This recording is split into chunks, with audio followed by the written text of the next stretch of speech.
pour les questions de méthodologie, en philosophie, il y a deux types de méthodologie. C'est la dissertation philosophique et le commentaire de texte.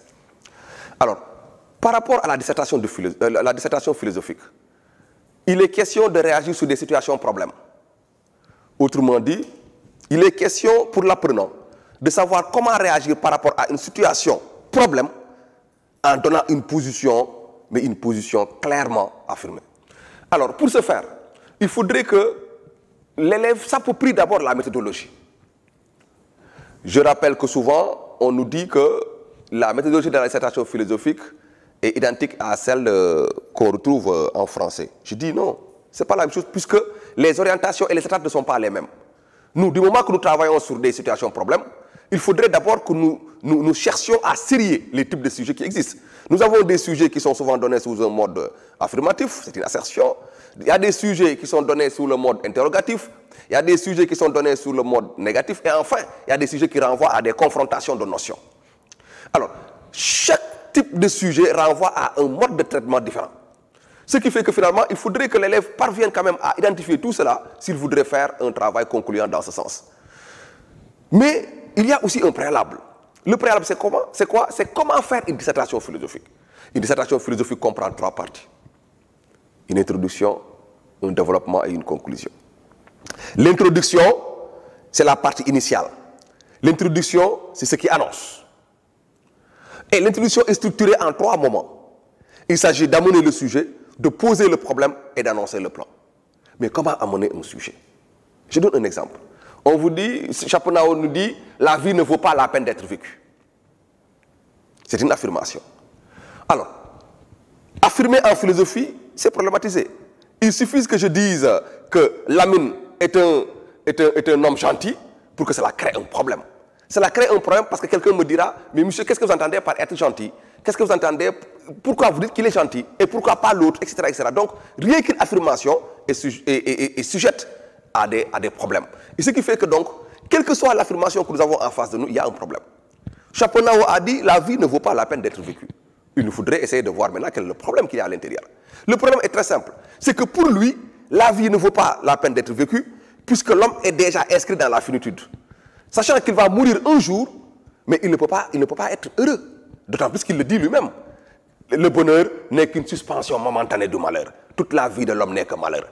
Tous nos rêves s'enterrent dans des cimetières. Donc on comprend que c'est par rapport à une appréhension négative de la vie que Schopenhauer en est arrivé à une telle conclusion. Mais nous savons aussi que cette conclusion-là n'engage que Schopenhauer et c'est ce qui voudrait y croire. Puisque chez d'autres, la vie peut nous réserver autre chose. Parce que d'autres diront tout simplement que la vie elle est belle, comme Nietzsche qui dit que vita femina, la vie est belle, il faut aimer la vie comme on aime les femmes. Autrement dit, évidemment je tiens à rappeler ici qu'il y a une façon particulière pour Nietzsche d'aimer les femmes. Hein. Alors, pour dire quelque part que, en fait, dès qu'on a une affirmation, il faudrait maintenant qu'on essaie de se dire qu'il y a un problème à l'intérieur de l'affirmation. Mais comment amener ce sujet-là? Amener le sujet, c'est essayer d'être conforme à la pensée du sujet. La pensée du sujet est très claire. C'est pour des raisons négatives que Schopenhauer en est arrivé à dire que la vie ne vaut pas la peine d'être vécue. S'il était heureux, il ne l'aurait pas dit. Donc l'élève doit faire un travail de répertoire. Il se dit, écoutez, qu'est-ce qui peut amener quelqu'un à se dire que la vie ne vaut pas la peine d'être vécue? C'est le mensonge, c'est l'hypocrisie, c'est la finitude dont nous avons parlé, hein, le fait que l'homme sait et sait aussi qu'il va mourir un jour. Hein, c'est la déception. Bref, il y a une panoplie de raisons qui poussent quelqu'un à dire que la vie ne vaut pas la peine d'être vécue. Pour amener le sujet, il faut au moins qu'une raison apparaisse. Pour amener le sujet, il faudrait au moins qu'une raison apparaisse. Alors, à partir de ce moment, une fois qu'on aura fini de définir le concept de vie, il faudra que cette raison apparaisse de manière succincte pour qu'on puisse maintenant déduire le sujet et dire d'où l'affirmation du sujet. Parce que quand on dit d'où l'affirmation du sujet, cela suppose qu'il y a une relation intrinsèque qui lie ce qui a été dit précédemment à ce qui suit. Donc si je dois dire d'où l'affirmation du sujet, ça veut dire que ce que je dois dire précédemment sur la pensée de Schopenhauer doit concorder avec ce que nous posons comme affirmation. Donc cela veut dire que c'est pour des raisons négatives que Schopenhauer a dit cela. Il faut que cette raison négative apparaisse pour que je puisse dire d'où l'affirmation du sujet. Mais attention, ce n'est pas parce que maintenant j'ai posé le sujet que j'ai problématisé. Nous sommes dans le cadre d'une affirmation. J'ai problématisé, J'ai posé le sujet, mais je n'ai pas encore problématisé. J'aurais problématisé lorsque j'aurais décidé moi-même de le faire. En quoi faisant? En disant clairement, dès lors, le sujet nous invite à réfléchir sur. Ici, il est clair qu'on s'interroge sur le sens de la vie et au besoin même la valeur qu'elle pourrait avoir ou porter. À partir de ce moment, on pourrait simplement dire, dès lors, le sujet nous invite à réfléchir sur le sens ou la valeur de la vie. Autrement dit, cette vie-là a-t-elle un sens négatif à l'absolu, comme le pense Schopenhauer, ou bien est-ce que cette vie-là a un sens positif? À partir de ce moment maintenant, je vais commencer par poser mes questions. Lesquelles questions sont encore ma problématique, mais une problématique qui annonce encore le sujet, parce que poser une question, c'est supposer prendre en charge la question dans le développement. Donc, en posant mes questions, j'annonce en même temps, et une fois que j'aurai posé mes questions, j'aurai fini de faire mon introduction. Alors, par rapport au type de sujet, il y a des sujets, comme nous l'avons dit, qui se font sous une forme assertive, affirmative. Des sujets de type analytique, où ce qui est dit peut être vrai. Je donne un autre exemple. On vous dit, philosopher, c'est refuser les évidences toutes faites. Ou bien les vérités toutes faites. Tout le monde sait que c'est ça la philosophie. La philosophie, c'est d'abord et avant tout la remise en question. La philosophie, d'abord et avant tout, le dire non. Donc, il va de soi que ce qui a été dit est vrai. Mais est-ce que l'élève doit essayer de prendre en charge ce sujet-là sous un mode dialectique? Non. Il s'agit dans un premier moment de montrer qu'effectivement, philosopher, c'est refuser toute vérité, les vérités toutes faites. Mais après quoi, maintenant, dans la deuxième partie, il faudrait que l'élève montre les limites de ce sujet-là. Et par limite, nous entendons ce qui pourrait se prêter à confusion. Par exemple, dire que philosopher, c'est refuser toutes les vérités toutes faites. C'est une façon de dire que jamais, jamais la philosophie ne pourrait, en des cas exceptionnels, accepter une vérité toute faite. Là, à partir de ce moment, il faudrait que s'il y a des nuances, que l'élève puisse apporter ces nuances-là. Et aussi montrer qu'au-delà de tout cela, la philosophie n'est pas réfractaire à la vérité. Que le refus des vérités toutes faites s'inscrit tout simplement dans un besoin de fonder en raison la vérité. Et que devant l'évidence, finalement, le doute se dissipe. Donc, quand la vérité est fondée en raison, il n'y a plus de raison pour le philosophe de remettre en question. Donc, ceci n'est qu'un moyen pour lui, le doute n'est qu'un moyen qui lui permet d'accéder à la vérité. Donc, vous voyez qu'à ce niveau, le sujet que nous avons cherché à prendre en charge ne nous renvoie pas à un plan dialectique. Il faut dire oui, non, ensuite une synthèse. Non, il s'agit tout simplement de montrer qu'effectivement, c'est ça la philosophie. Mais attention, au-delà de cela, il y a d'autres choses qu'il faudrait prendre en compte. Et ce qu'on appelle les limites du sujet. Donc, à partir de ce moment, une fois que l'élève comprend cela, il pourra maintenant aller dans le sens de faire un bon développement. Mais un développement suppose également qu'on soit cohérent avec nous-mêmes. Autrement dit, une argumentation rigoureuse à partir de concepts bien choisis nous permet quand même de faire un travail concluant. Malheureusement, ce qu'on constate le plus souvent, c'est que le niveau de langue pose problème. Ce qui fait que finalement, même si un élève comprend le sujet, parfois il s'exprime de façon tellement chaotique qu'en des moments, il est extrêmement difficile quand même de pouvoir comprendre ses idées. Mais dans tous les cas, nous pensons que ce qui pourrait le dédouaner, c'est d'être très simple. Parce que la philosophie, quand même, c'est une activité très simple. C'est vrai, il y a des concepts nouveaux qui apparaissent dans ces disciplines-là, qui parfois même font peur. Mais il faudrait tout simplement se dire que c'est un programme de terminale et qu'un élève qui est déjà en classe de terminale, il a les moyens, sur le plan cognitif, de prendre en charge toutes les préoccupations qui sont à ce niveau. Donc ces situations, problèmes-là qui sont posés en philosophie, nous amènent quand même à comprendre que la dissertation philosophique a ses exigences. Des exigences qui pourraient permettre à l'élève de faire un travail concluant, c'est vrai. Mais aussi, il y a des risques. Le risque, c'est quoi? C'est que si un élève ne prend pas la peine de réfléchir d'abord sur le sujet avant de commencer, il peut faire fausse route. Et ça, également, c'est un autre moment de la dissertation philosophique. Chers apprenants, prenez le temps, je dis bien le temps, de bien lire et comprendre les sujets.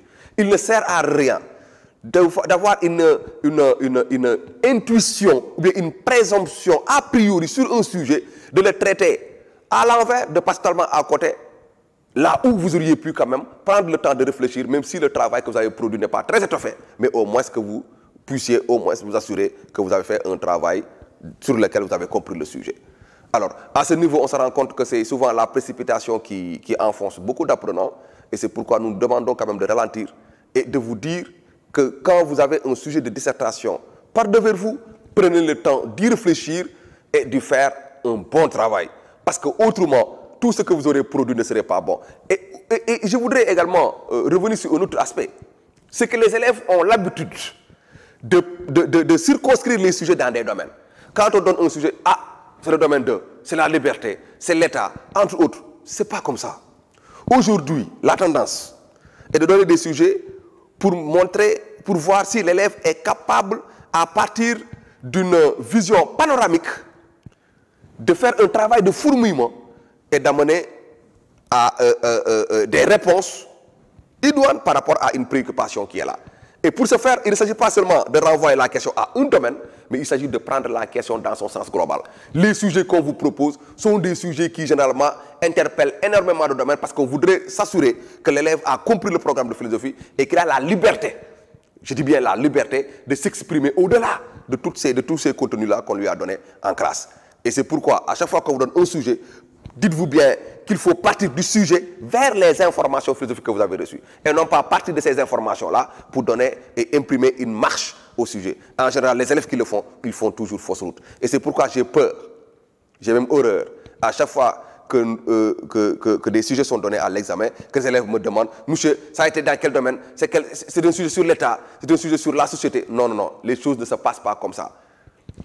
En réalité, quand on vous donne un sujet, on essaie de voir quelles sont les informations que vous avez par devers vous pour prendre en charge ce sujet-là. Je peux donner très rapidement un exemple.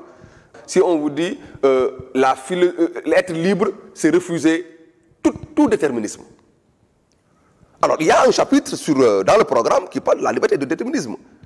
Alors, un élève peut, de manière stéréotypée, penser que tout le travail qu'il doit faire doit se ramener et se résumer à ce chapitre. Non! L'élève intelligent, c'est qui? C'est celui-là qui comprend le sens du déterminisme. C'est celui-là qui comprend le sens que nous cherchons à donner à la liberté. Et qui maintenant, à partir de tout le programme de philosophie, va chercher maintenant à montrer comment la liberté s'oppose au déterminisme et aussi comment cette liberté-là peut se donner à partir du déterminisme. Je rappelle que la philosophie en tant qu'initiation à la réflexion critique est un discours, est une discipline de libération. Donc on retrouve la liberté dans le domaine 1. Dans les relations individu et société, mais il est question de liberté. Parce que si un individu est frustré pour tourner le dos à sa société, mais c'est au nom de sa liberté. Quand par la division sociale du travail, on se rend compte que la société a mis en place des inégalités de classe, et que certains tournent le dos à cette société-là. Mais cela s'explique uniquement par le fait que la société est devenue un déterminisme pour l'individu, au point qu'il non seulement pense qu'il faudrait tout simplement s'écarter de ce déterminisme-là, mais pour d'autres, il faudrait tout simplement qu'il accepte cela comme étant quelque chose de très normal pour qu'il puisse y penser sa liberté. Voilà. Donc, pour dire qu'en réalité, il faut que les apprenants soient extrêmement prudents dans la prise en charge de ces sujets-là, mais encore qu'en philosophie, il n'y a rien de diabolique, il n'y a rien d'extraordinaire. C'est juste une discipline comme les autres disciplines. Sa particularité est que, malheureusement, elle ne s'enseigne qu'en classe de terminale et que le plus souvent, l'élève n'a pas les moyens de prendre en charge certaines choses, comme ça se passe dans d'autres domaines, avec les prérequis ou des préacquis. En philosophie, la question se pose de manière un peu plus difficile, et c'est pourquoi nous comprenons parfois leur angoisse, nous comprenons parfois leur désarroi, mais il faut tout simplement se dire que toutes les personnes qui ont eu aujourd'hui à être de bons philosophes, ou bien à avoir un esprit très ouvert, c'est des élèves également qui n'ont été en contact en philosophie qu'en classe de terminale. Pour maintenant la conclusion de la dissertation philosophique, c'est le bilan de la réflexion. Je rappelle qu'au départ, nous avions soulevé une problématique. Et différentes réponses ont été apportées par rapport à cette problématique-là. Il s'agit de manière succincte de ramener ces réponses, mais de les ramener en fonction de ce qui a été dit dans le sujet, mais aussi en fonction de ce que l'apprenant lui-même aura apporté comme réponse. Mais une fois que cela est fait, il faudrait maintenant que l'élève dégage des perspectives. Mais des perspectives sur des questions qui concernent le sujet, mais qui ne sont pas directement prises en charge par le sujet. Et ce sont ces questions de perspective-là qui permettent de dégager d'autres horizons, lesquels horizons vont permettre à l'élève quand même de montrer que la réflexion se poursuit. Elle se poursuit dans le champ de la philosophie ou du philosophe, et c'est cela qui permet de faire une